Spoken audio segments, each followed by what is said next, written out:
This is WOCA, Ocala, Gainesville, The Villages, 1370 AM, 96.3 FM, The Source.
All right, 7 minutes after 9 o'clock. It's time for In the Garden with Carol Ann. I actually have a question for you today, Carol Ann. Carol Ann is here to answer your questions out there. The number is 622-9622 if you'd like to call in. It's a full-hour show. Carol Ann does this as a volunteer, so we cannot let her not know that we appreciate what you do, Carolyn. I know you roll your eyes, but it's a wonderful thing. How many people do we have that are experts at something that'll just come in here and talk about it? And just have fun with it. And you do have fun with it. So how you doing, first of all? I'm doing well. Yeah? Well. First Tuesday of September. We had a close call with a storm already. Yeah. We had a little weather. Yeah, that was the rain yesterday. It was actually outer bands. So, South Florida got more. They were soggy. So I had a question from somebody on Facebook to ask you. And okay. It was not about the plants themselves, but it was about designing the garden. And I think the gist, if I could just kind of paraphrase it, was, is there a way? Is there like a guide, like a blueprint or a template or something like that somebody could use? Not necessarily, because it's taking what your yard is or your area that you're looking to do, and in a way drawing it out yourself, deciding what are you gardening for? Are you looking just to put some shrubbery in as a screen? Are you looking to redesign the whole front of the home? Or are you looking for a cutting garden and things like that? Depends on what it is you want out of that garden, but there's not a specific template per se. I guess you can probably find some creating design kind of things. A lot of it is there are color palettes out there, and that's anything with art that you can do. Yeah, that you can go and looking for.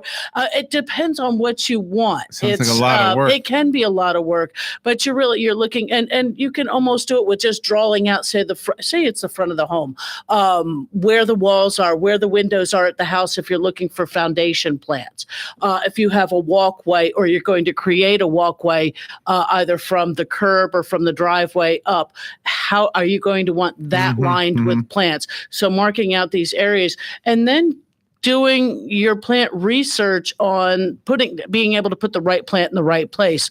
The Florida Yards and Neighborhoods, or Florida Friendly Landscaping, however that is titled nowadays, I can never remember, does have like a booklet out, that give you some ideas of Florida friendly plants, and what that means is that they're not necessarily natives, but they're plants that will do well in our climate with the quantity of rainfall. The temperatures that we have are very odd winters, with the temperature fluctuations, the humidity, the insect and pest pressures that are on plants, and that they're not going to be invasive species. That's some of our biggest problems is, people trying to bring in plants or trying to use plants, and it's selecting the right plant for the right place. Occasionally you find a landscape where the home was built, or maybe it was renovated. And so they tore out a bunch of landscape material because they needed to get to the front of the house in order to paint or repair walls or windows. And then suddenly they need to put something in there and run. They're putting this thing on the market. Boom. Now. And well, 3 years from now, 3 years from now, those shrubberies are up in front of the windows or they're up in the eave because they were planted incorrectly. I mean, I guess there are a few sites you might be able to find. I've never really looked at them too much. I'm not a real good designer on that kind of stuff. To me, it's whatever you like is the colors you select or whatever you're gardening for. If you're going for butterflies and things like that or hummers, you're finding things. And some of the the big box store plants that come in, actually some of their tagging now, I wish I had one with me, on their tags will not just tell you it's full sun or part sun or it needs water this many times. They actually have a number on them now. It'll say plant 3. And if you find all plants with the tags with the 3, those all have the same growing conditions. Or if it says plant 5, it doesn't mean that you need to plant 5 of them. It means you find the 5s and they're all going to have the same growing conditions. It's like a Garanimals a Garanimals for plants. If anybody remembers the Garanimals children's clothing, it was if you had a lion, all the lions matched. So you could actually pick out your clothes without being, Wow, really? Hey, I had Garanimals. I was one of them kids. So here's why I have a hard time with this, because I don't know even where to begin to answer. You've done so much information right there. I grew up in a suburb. I grew up in a blue-collar neighborhood. My dad was a policeman. Nobody had much area to have a garden, a vegetable garden, let alone a flower garden. We had this little strip in front of the window, and that was about it. Right. But I know that people who have more money than what I grew up being familiar with, have these amazing, like almost like walk-through areas, like these. There are some people who really do go all out, whether or not it's the front. Many times is much more open because it's from the street, but they'll have nice flower beds that are they got walkways, and a lot of times people do that in the back, benches and sitting areas. They'll have swing back under there, under arbors and things like that. And it does depend on how much you want to spend, how financially, the money part of it, how much time you want to spend, because not only once it's built, you can hire, if you got the dinero, you can hire anybody to come out and design and build you a garden. Who's maintaining it?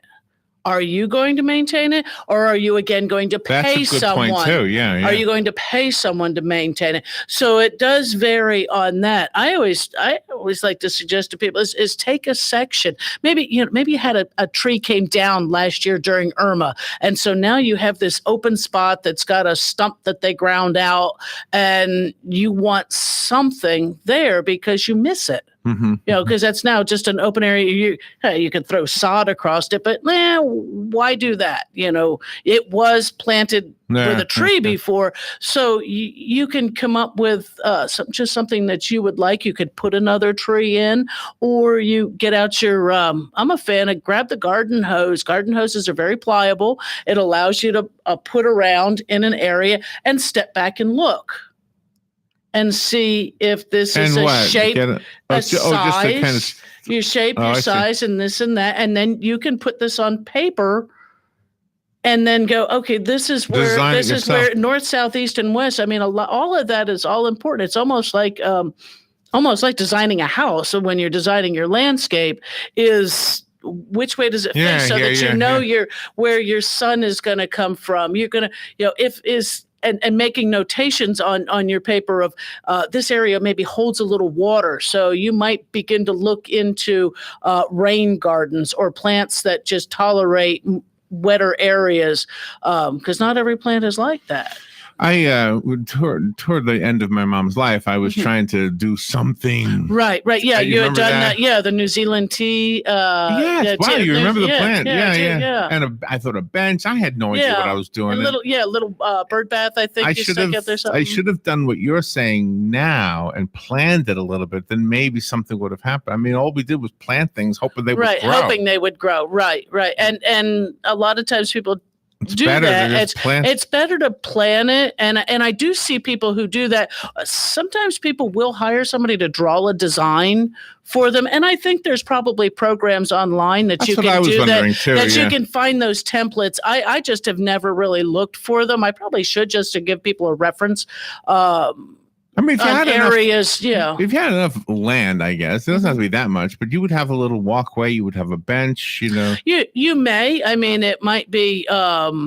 It could even be. We live in a beautiful area. We have a beautiful area. Most of the lots, if you're not in a tight subdivision, are pretty nice sized lots. I mean, you maybe even have that yard that's got the school bus stop. Maybe you would want to put a little bench there so kids could sit on the thing instead of standing in your front yard. Or you want a hedge there because you don't want the kids cutting through your front yard. Right. Either or. Somehow or another that some communities don't allow chain link fence all the way around the home, so you need to put a living fence. You have maybe a picket fence on the front, and you want an arbor across to provide just a little bit of a different focal point as you walk up to the home. There's a whole lot of different things. Whether or not a lot of people have lamp posts, especially the store I work at. It seems like everybody has a lamp post in their front yard. And so they're always looking for a vine to go up. And it's one of those things of, okay, do you want one that's going to be evergreen? Do you want one that you don't mind if it dies back in the wintertime and can start over each spring? To me, I kind of like the start over each, cut it back each spring. That way it's nice and cleaned out and not really an aggressive type of thing. But then again, I don't mind putting a few extra minutes into a project during the year of maybe having to retrain it. It's a thought-provoking question, isn't it? Because it is. You ask yourself, hey, maybe I should do something of the sort. And I mean, there are college, portions of college agriculture and horticultural classes that deal with design. It's landscape design. You look at the fronts of many communities, and those are just gorgeous things. Well, somebody didn't just pop that up out of their head. It was drawn out. It was planned. It was there was much thought put into it. We were watching the TV show Downton Abbey, which takes place 1920s or so. Something like and the that. lawn on this at this castle looks like a power lawnmower must have cut the grass. Oh yeah, so, but I don't know. I mean, I'm sure that was a real mower. I mean, did they have back in the 1920s? Did they have lawnmowers that did that perfect checkerboard square looking, like a baseball field? I'm not sure on that. I would think it would be more over that it was real mowers. But then again, a lot of that fancy stuff did come out of, older ways of mowing and things like that. Those are, so I'm not sure how that. So what would you want? If you were going to just talk about your own garden, what would you want? I'm a fan of shade. Yeah, I really am. But of course, I've lived the last, on a very wooded lot for over 30 years, and now where I'm staying now is still many trees, so very shaded. So I do like those shade plants. Unfortunately, when you do something like that, it's hard to dig. So I'm finding where I'm at now is that I'm probably going to do a lot more containers. And the funny thing is on both sides of a walkway up to my front deck, on either side of right at the beginning there, I go to dig one hole, and what did I hit? Clay. Okay, I don't know how I hit clay right there. Right. I'm only digging a hole big enough for a 2.5 quart pot, little tiny thing. The other side, I had roots and the rest from the trees. So frustration. That's when I said, guess what? A lot of this is it's just I'll containerize it. There's a couple planter areas along the deck that are not like that, and just poking some things in there. Question about the shade. Mm-hmm. Is it psychological or is it actual? If I go to Rainbow Springs, for example, and there's a nice bench underneath this shady area, to me, it's cooler Oh, it is. Yeah. than if you, for example, were sitting under the overhang up at the gazebo. Not gazebo. Yeah. Oh, at the pavilion So is kind it of thing. do the plants actually make it Yeah, cooler, they do. or is it They your do. brain thinking I it is? think the plants make it cooler because there's Seems a certain like it, yeah. moisture Yeah. and things like that where a wall will get warm Yeah. no matter what. Well, that's true, that, and plants do have a tendency, to be cooler. I mean, if you think about a shaded sidewalk, say you're barefoot and you run, going across a hot, say a sandy, coming up from the beach, and you get up to the wooden deck, and it's shaded maybe in that spot, but it's cooler than that sand. But you get up finally to where the grass is. The grass, even in the sun, is cooler than that concrete or anything. So it does, because of moisture, on some of that. If you have a question about your garden, whether it's designing the garden itself or keeping the plants in the garden healthy or anything plant related, that's what this show is about. Carol Ann is a master gardener, and we would love to hear from you. It doesn't have to be a question. I love when people just call and say, hey. Call and share. Actually, Gareth had sent me, personally on my messenger, a picture of her apple tree that she is a guardian of. And I believe she said it was almost 16 inches tall. She named one Robin, and she named the other one giant. Yeah.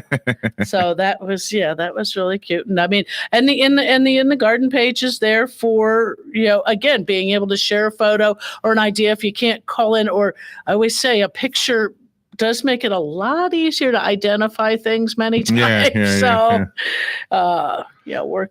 Work with me on that. Do you know the app that I have that is designed to identify plants is not right? No. A lot. No. However, in their defense, the people who made it, they're asking people who use it to correct anything wrong so that in the future, other people will get it right. Right. All right.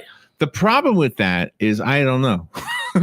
Right. Well, and and a lot of times people who use those apps are people maybe with a botany background or are just avid gardeners, and things like that. But it's, the novice is who's depending on it for a correct answer.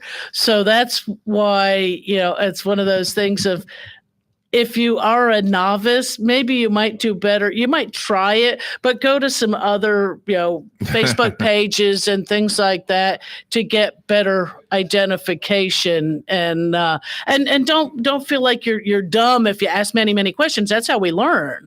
I mean, even as we go, And remember when I used it, I was asking you. Right. So Robin sent me a narrative from Gareth that says, giant is a healthy 15.75 inches tall. Little Robin is 2.75 inches tall.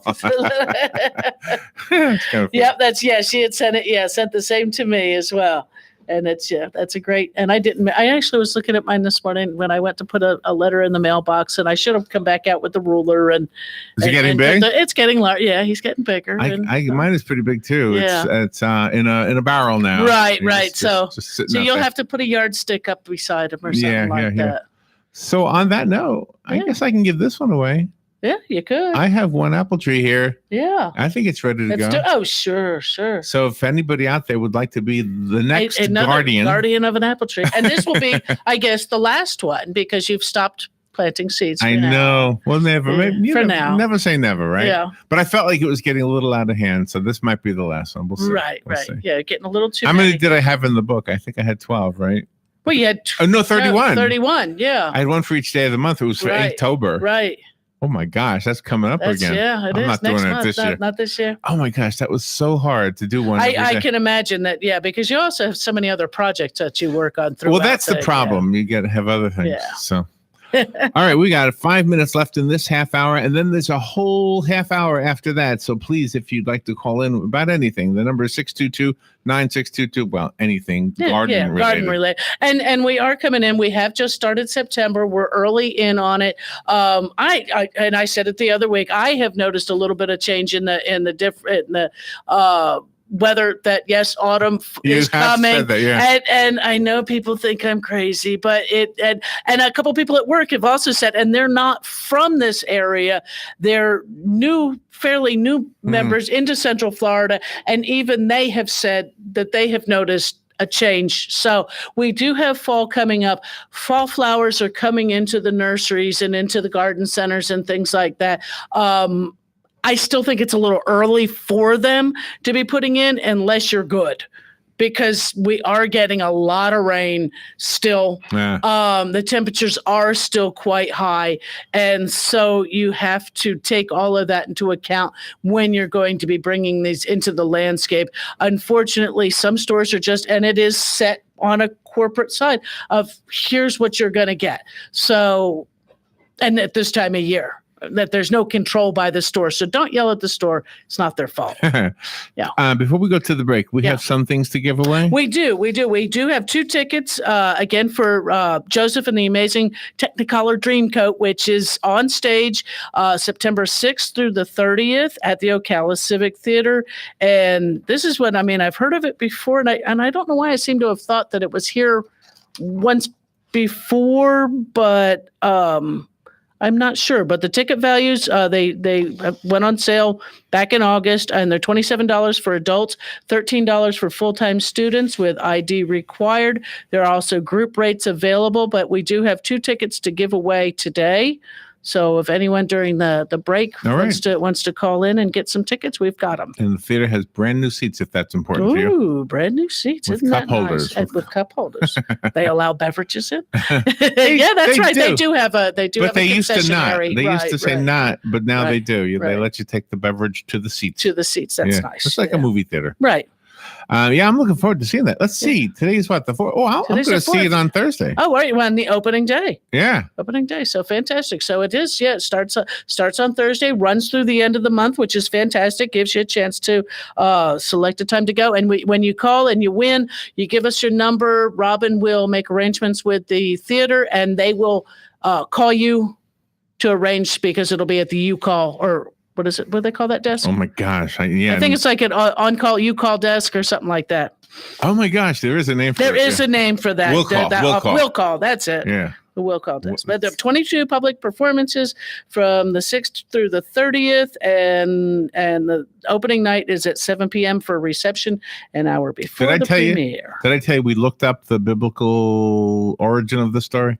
Did I tell you that? Did you? Yeah. It's in the book of Genesis. Now, I'm not a Bible scholar, but it's in the book of Genesis, and it's a story of a guy with the named Jacob. Yeah. Who God changes his name to to Israel or something. Okay. He changes his name to Israel. Yeah. Just so he'd have the same name as the country. I'm not sure why. No, I'm teasing. But anyway, but then Jacob has it's like a bunch of sons, but his favorite one is Joseph. Is Joseph. Yeah. So one of the first stories in the Bible. There you go. All right, we are up against the break. If you would like the 2 tickets to the Ocala Civic Theater to see Joseph and the Amazing Technicolor Dreamcoat, call right now, and we will not put you on the air, but instead we will talk to you off the air. You'll give me the information. I'll pass it on to Robin, and she'll set up your prize. Also, you don't have to be the same person. You can 2 people. I'll give the first choice to the first caller. You can also claim the apple tree that I started. There you go. From an apple seed. It's yours. It's worth a big 47 cents, I think. I figured out. It's the price of the pot and a little bit of dirt. All right, we'll be right back. This is The Source, WOCA. The number, 622-9622. 622 WOCA. We'll be right back.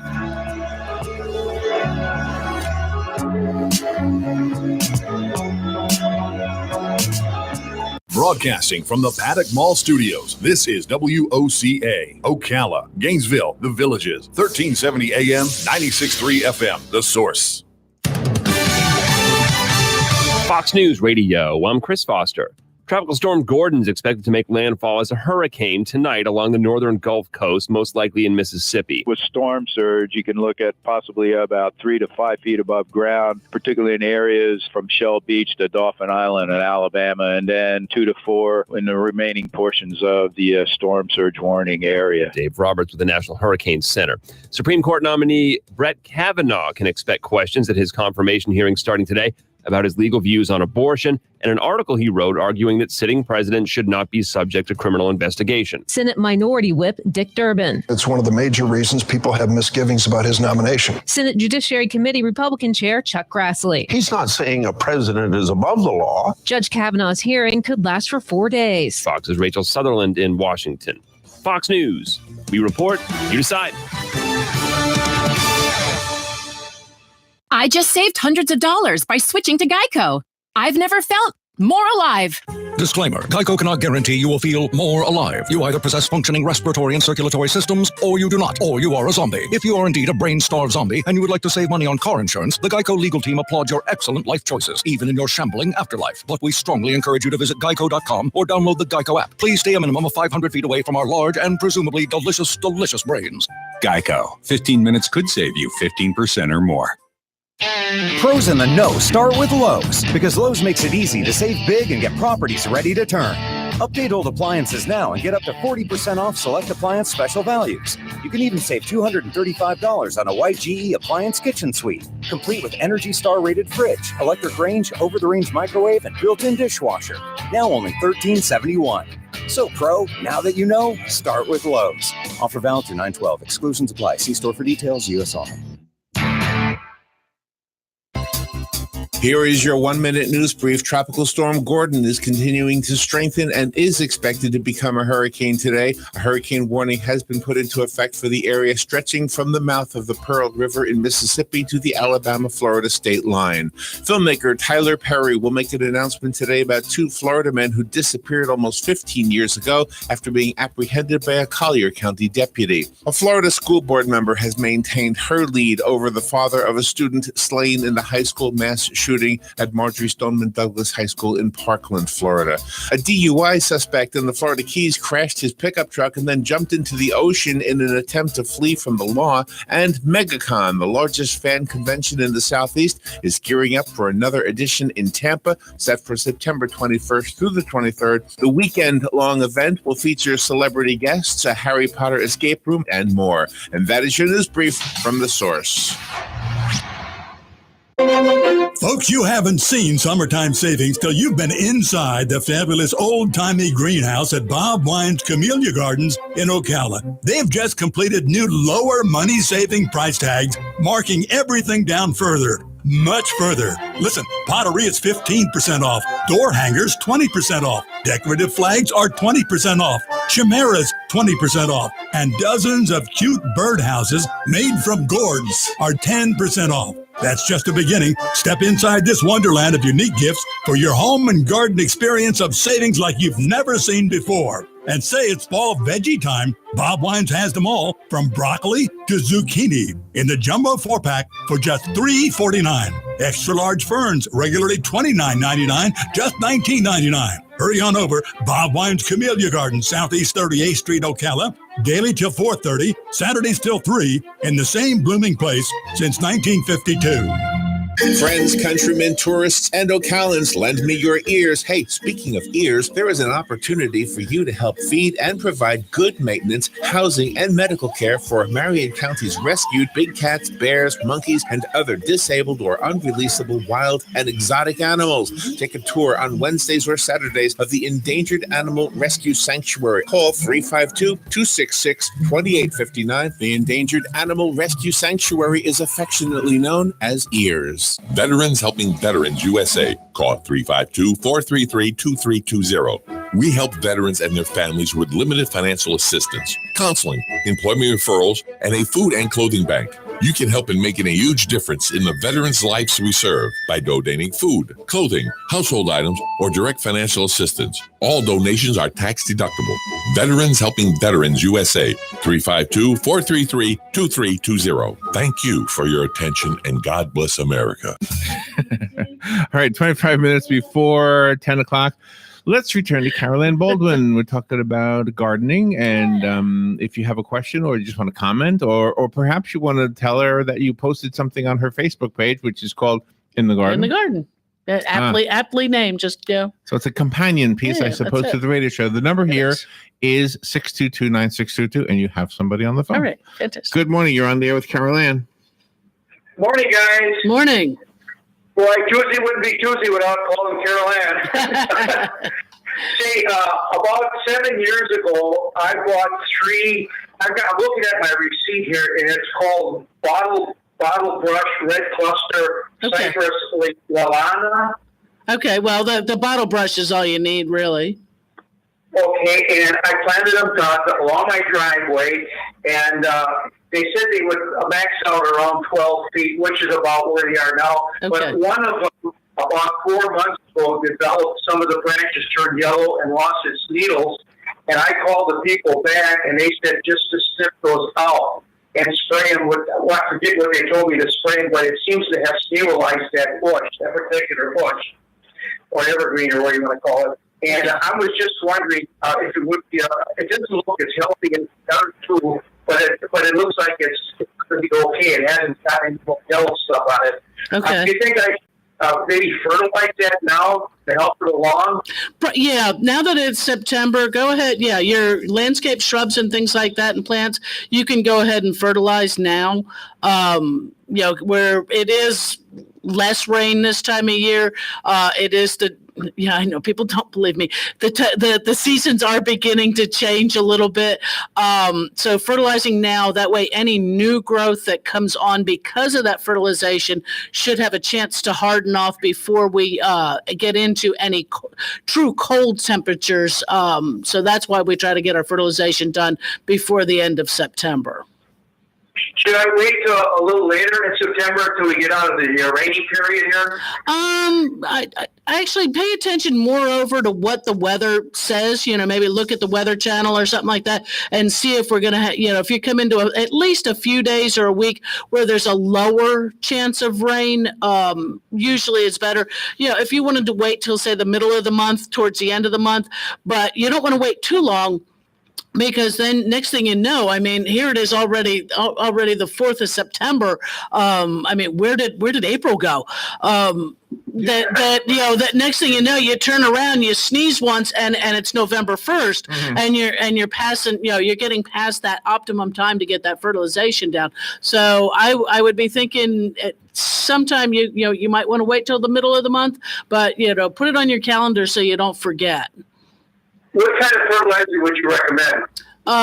You can just do it you can do a general purpose like a 10-10-10, but out on the market, I know there's at least two manufacturers who manufacture something very similar. It's like an 8-0-10, which is it's normally a very good slow release in the nitrogen portion of it.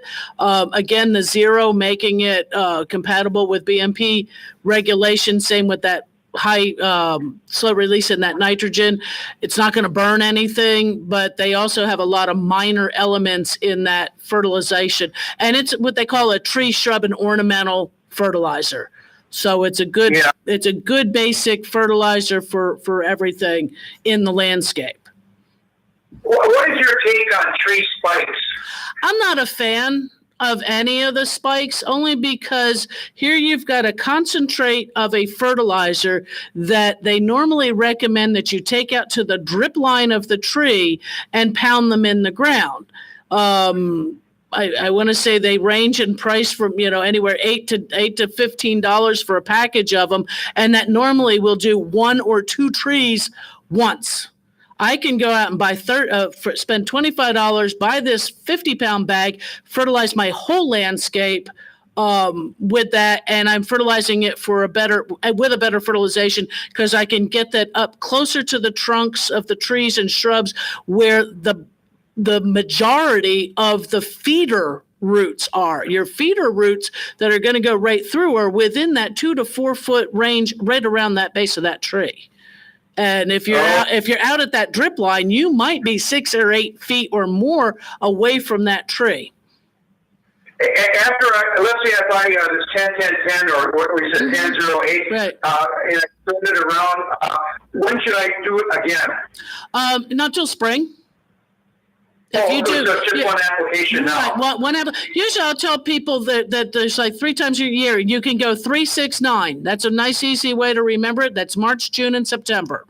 So you get it done in like the middle of March, you get it done that first part of June, or even the end of May, first part of June, and then here in any time in September, usually before the end of September. Okay. Well, thanks again and have a great day. All right. You too. Thank you. Thank you. Good call. The number, if you'd like to call Carolyn as well as Hugh just did, the number is 622-9622. If you're out of the area code is 352. So 352-622-9622. And I know because we are here at the end of September, people are thinking about their lawns as well in fertilization. And as I've said before, weed and feeds are hard to use for us in Central Florida. Just because the timing to do things, to do one of those items is not exactly the right time to do the other. Right now, if you're going to treat for weeds, you're treating for the end of those summer weeds. You're not going to be preventing next spring's weeds by, putting down a pre-emergent now. And you're not even really preventing the fall or the cool season weeds because they haven't begun to germinate. Those are not going to germinate until the temperatures really do change, till fall, meaning day length, temperature, humidity, all of that, means the seasons change, not just that it's no longer 90 degrees. So, spot spraying for some weeds now and getting your, a fertilization, looking at fertilizing sometime this month or by the middle of next month in the lawn to finish, finish for the year. I don't think winterizer fertilizers are necessary for Florida. It's not that we have a true dormancy. I know that there's name brands. Real brief. They are name brand fertilizers that say winterizer all on them. Take a look at them and compare it to the same brand of just a basic turf fertilizer, and you're probably not going to find a whole lot of difference. My thing when I'm looking for a fertilizer for a lawn is the most slow release nitrogen I can get, because then it's going to feed that lawn over an extended period of time. And usually, and I, me, everybody who's on here knows I try not to mention name brands, but you have the Lesco and you have the Sunnyland. Both of those companies are pretty well compliant with all Florida regulations for better management practices, in which they have a slow release nitrogen that's 50% or more. But your big name brands that we see advertised on television do not. So what are the two that we like? Lesco and Sunnyland. Okay. And they have a tendency to be in very large bags. But you could, if your yard is small, you can save the rest of the bag, roll it down, staple it, tape it, paperclip, whatever you want to do, and save it for the next season. Wow, that's good to know. Fertilizer doesn't go bad if you keep it from being. If everybody were to listen to what you said, then you know what would happen. The other companies would say, "Wait a minute, what's going on?" They would sort of need to, and the thing is there are fertilizer regulations in effect now in many counties preventing people from fertilizing during certain times of year. I do believe with the horrible red tide, which is a naturally occurring, what we're doing is not necessarily making that tide. Right. And I don't even think it's making it worse, but some of the problems within the Okeechobee where those cyanoalgae, I'm not sure how to pronounce it, are man-made. That's the green, and that's the green stuff. That's where that's where the real bad stuff is coming from. And those end up, and so I have a feeling, as I used to say, I always hate to legislate when you can educate, but the educate isn't fully going through. And if you'd have asked me at the beginning, January of this year, how soon before Florida has a regulation limiting fertilization from June to October, and I'd have said 5 years. Ask me today, I'm saying 3. Oh, okay. I have a feeling they're going to push it through faster. Okay. That they will make it state of Florida. And you have another phone call. Right. Good morning. You're on the air with Carol Ann. Good morning, Carol Ann. Hey, good morning. I use that Lesco, but I also try to get it with iron in it. Yes. Mm-hmm. I put it down once a year, and I'm getting ready to do the same thing here as soon as it cools off a little more. Right.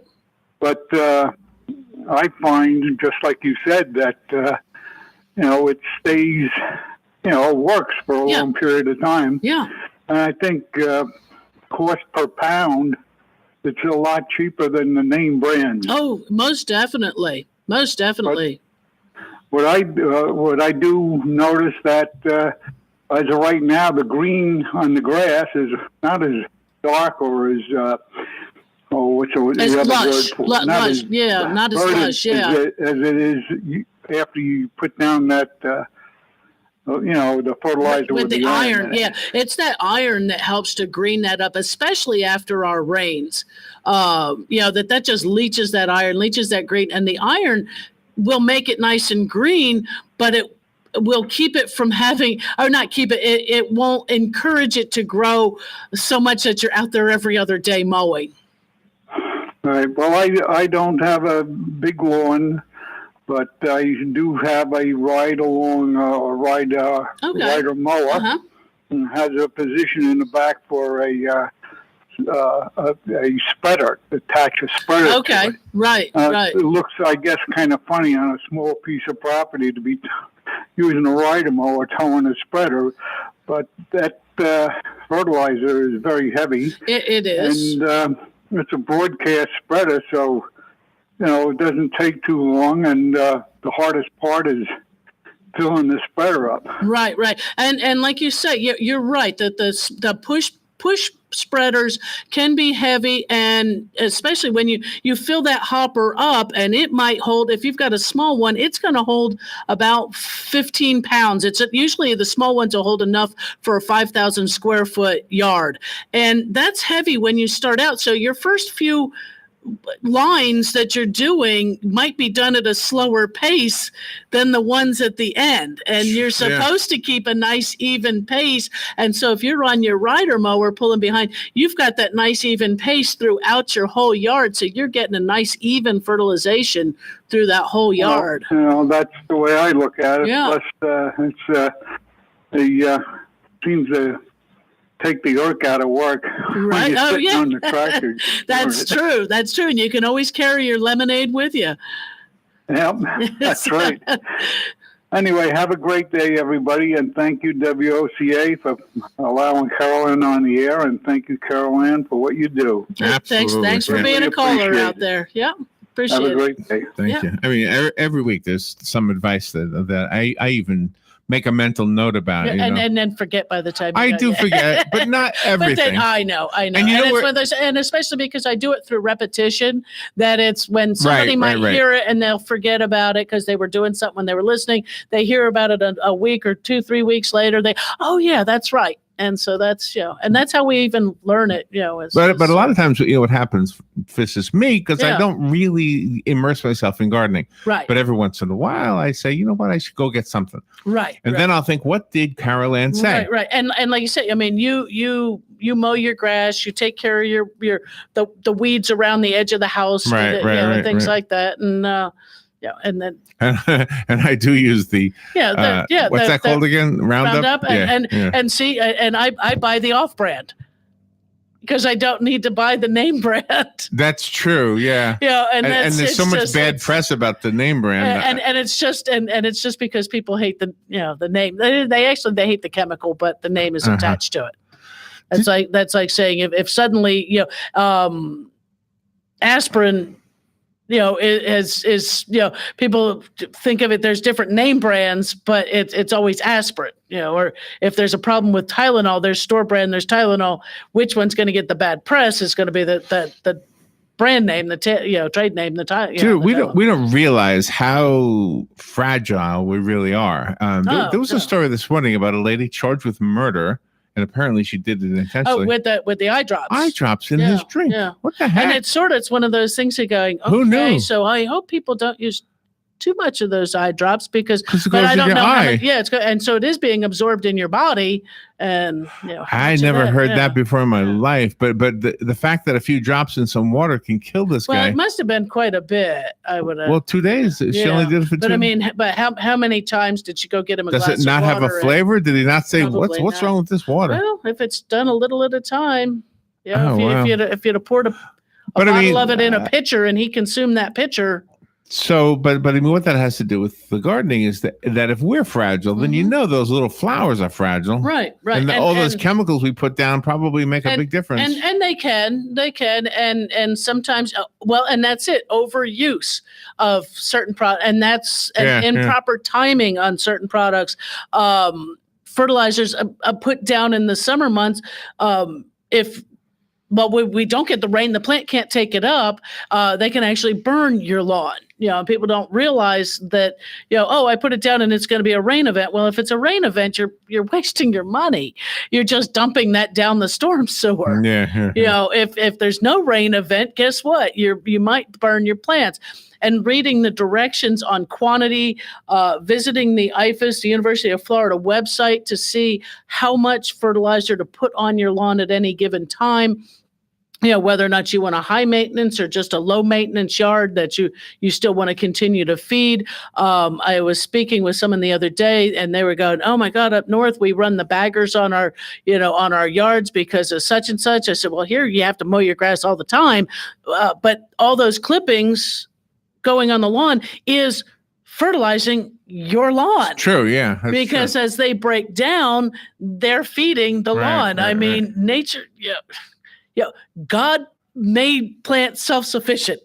It grows, it drops leaves, the leaves hit the ground, they break down, the rain falls, it feeds itself with those things. We're the one who rakes them up and carries them off and then brings a commercial product in to put back on the ground. Do you know what we have a lot of in this parking lot at the mall? Mistletoe.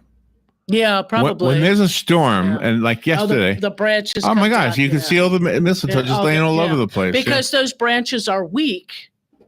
Because of the parasite of the mistletoe in them, right? And as winter comes along, if you've never seen mistletoe, get out in the country where a lot of areas where there's some come to the Paddock Mall parking lot, and you'll see the clumps of mistletoe up in the tops of the trees. Yeah, when these trees are done with their leaves, and the only thing that's left is the mistletoe. Is the balls of mistletoe up there, and you're going, wow, and yes, they are detrimental to the tree. So it's one of those. So you have to get it down. Yeah, you should. And the thing is, though, is where you see that mistletoe, you need to almost take that limb another 3 feet in order to get the roots out. Oh, really? Yeah. So it's like a cancer. Yeah, it is. Well, it's a parasite. It's got roots into there. Unlike the ball moss, the Spanish moss, the lichen, and those things where everybody comes in with a dead twig and it's got little fuzzy stuff on it. Right. Those are not killing your tree. Now, yes, Spanish moss can build up a population where it's covering leaves. Less leaves will begin to weaken the tree because it can't. So it's indirect. Photosynthesis. It's right. It's an indirect. But the more of the ball moss and the lichens and things like that seem to be advantageous to trees that are already becoming weak. And sometimes that's because of the age of the tree or shrub. Sometimes it's because of improper pruning over the years, improper mulching over the years where they volcano it up around the trunks and stems. All of those lead to the decline. Maybe the tree was never planted correctly in the first place, and so never really got off on a good start. So a whole lot of different reasons why these things can be.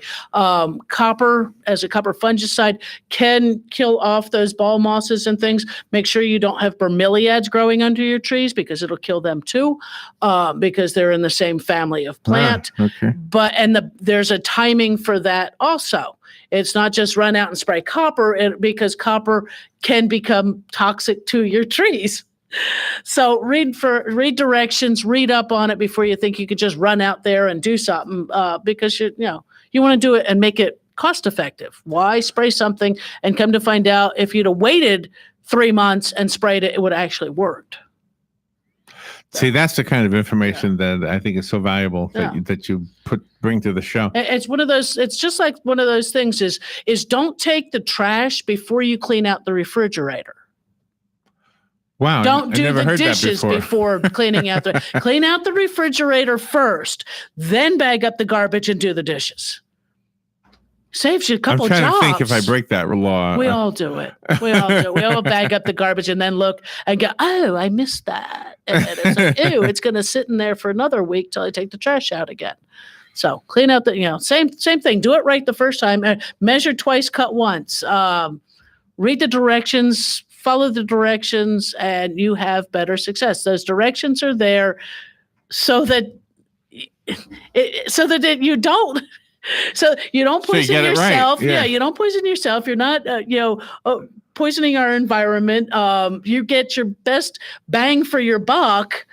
Money's hard to come by. You got to work. So for that we don't stuff. have to be a master gardener as long as we follow instructions. Read and follow instructions. Do a little bit of research. I know sometimes I say I know enough just to be dangerous out there, but I think I at least I have enough sense to go ahead and read the instructions.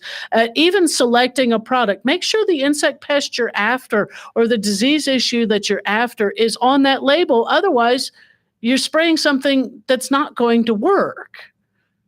Pick the right product for the right purpose. I was just looking at that animated map for the Weather Channel. Yeah. So that storm is really not going to affect us anymore. I think, the Panhandle's going to get wet, maybe Jacksonville and stuff, but not for us. I think the only rain I think I saw this morning on the weather was just casual passing stuff coming off the Atlantic. But the one thing that Irma did last year that makes us a little bit better is Irma wiped out a lot of those dead tree limbs.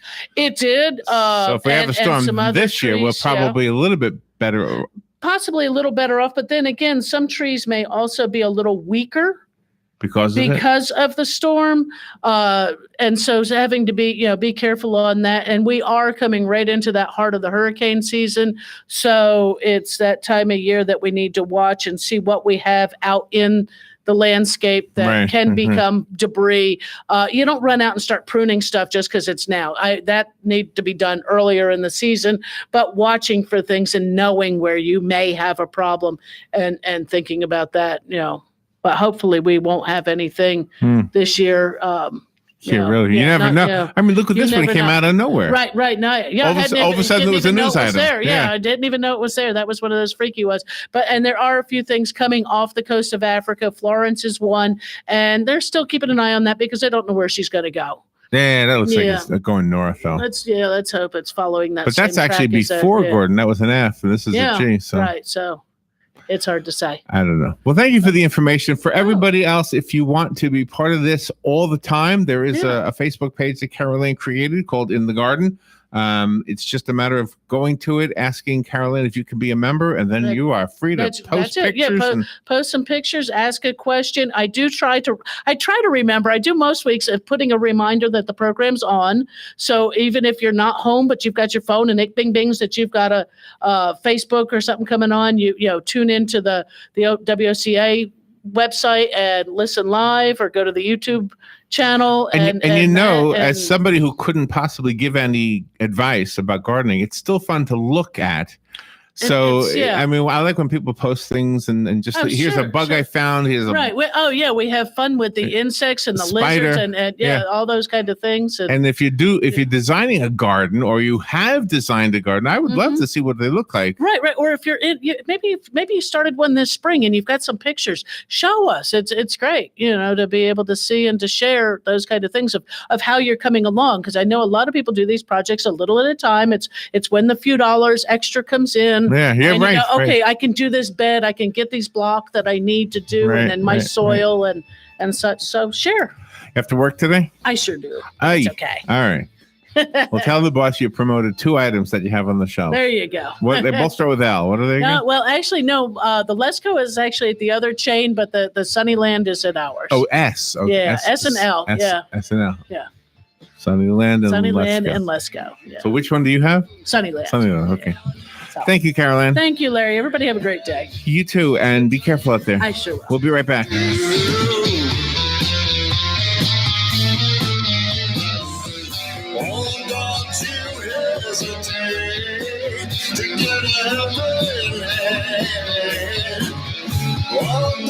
you hesitate to get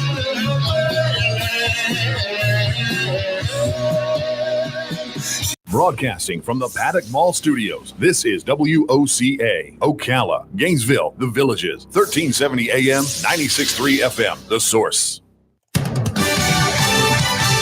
Fox News Radio, I'm Chris Foster. The 3 or 4 day confirmation hearing for Supreme Court nominee Brett Kavanaugh is just getting started on Capitol Hill. In excerpts released ahead of his opening remarks, Judge Kavanaugh will say if confirmed to the U.S. Supreme Court, he'll be part of a team of 9 committed to deciding cases according to the Constitution and the laws of the United States. Democrats have been blasting a 2009 law review article in which Kavanaugh wrote criminal investigations should be deferred while U.S. president is in office. Fox's Rachel Sutherland. The head of gymnastics governing body in the U.S. is forced out. Carrie Perry has been CEO of USA Gymnastics for 9 months, but is resigning under accusations she hasn't done enough to help the organization recover from the Larry Nassar scandal. It follows the hiring of a coach who had supported Nassar after he'd been indicted for sexually abusing dozens of young women and girls while calling it medical treatment. Fox's Tanya J. Powers.